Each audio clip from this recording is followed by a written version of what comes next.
तेलंगाना में मुस्लिम शख्स की जानिब से गणेश लड्डू खरीदने का एक वाक़या। रियासत तेलंगाना के आसिफाबाद ज़िले में गणेश मूर्ति के लड्डू के हिराज में एक मुस्लिम शख्स ने हिस्सा लेते हुए सबसे ज़्यादा बोली लगाकर लड्डू हासिल कर लिया।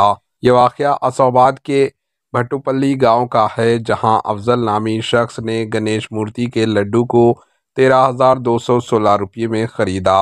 रियासत में चंद एक मकामात पर इस तरह के वाक़यात सामने आए हैं, जहां मुस्लिम अफराद ने गणेश लड्डू के हिराज में शिरकत करते हुए इसे ख़रीद लिया। Bureau report, AHN news.